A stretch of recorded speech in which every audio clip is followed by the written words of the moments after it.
Welcome back to Pastry Maestra. I'm Tereza and today I'm making Banoffee Tarts. As usual, the recipe is on my site and the link is down below.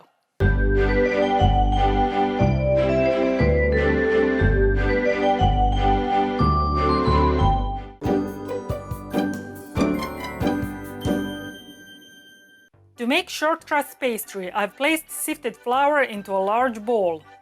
I'll add sifted almond flour, powdered sugar, and vanilla powder and stir with a whisk. Then I'll add cold butter cut in cubes and rub the dry ingredients into the butter with my fingertips until I get crumbly mixture. Now I'll add the egg yolks and make the dough.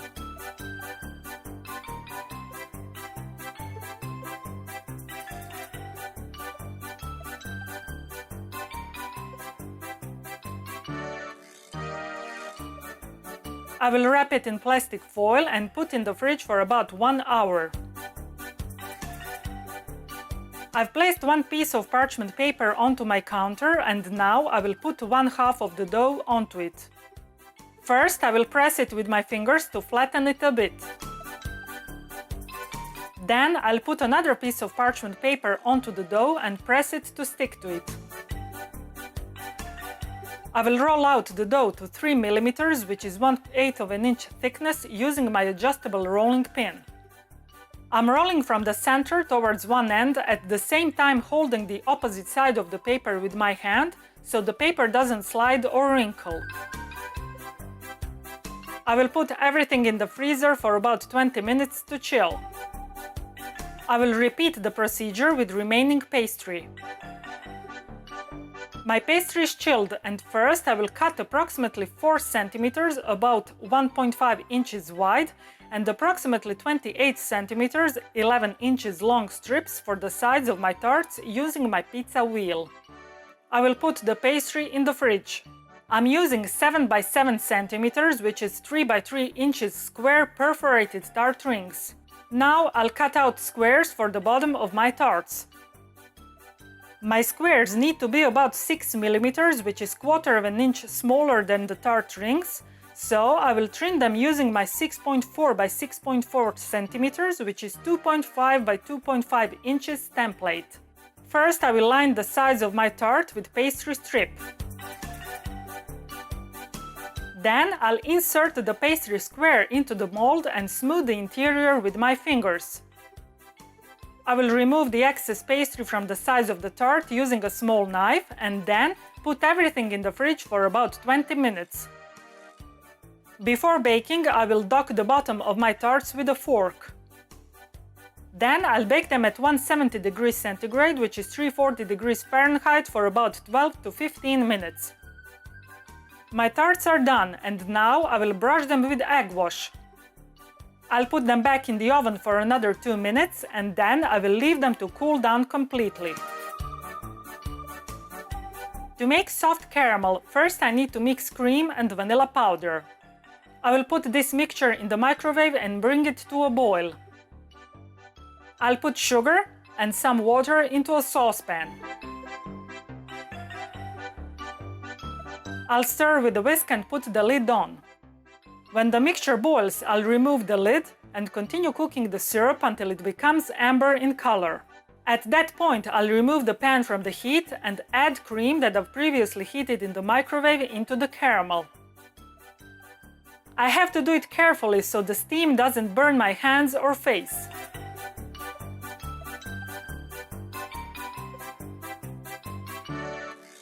Then I will add butter and stir with a whisk until smooth.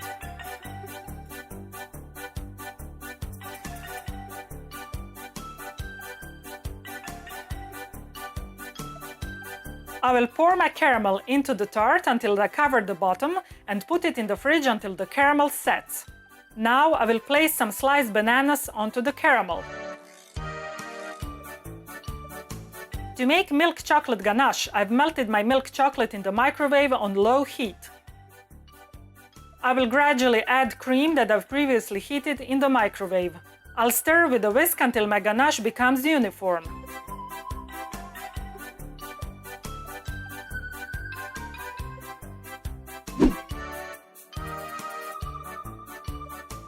Then I'll add softened butter and continue mixing until ganache becomes smooth and glossy. I've transferred my ganache into a piping bag and now I will fill my tart all the way to the top. I will shake the tart to distribute the ganache evenly and place it in the fridge to set. To make white chocolate whipped ganache, I'll soak gelatin in cold water.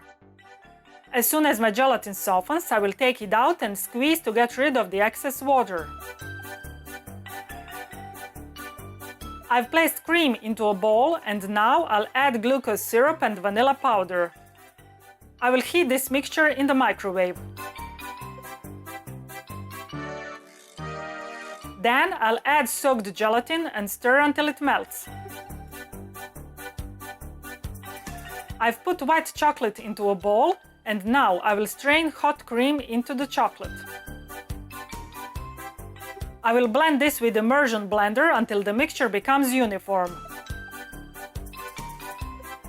I will cover the mixture with cling film and leave it in the fridge overnight.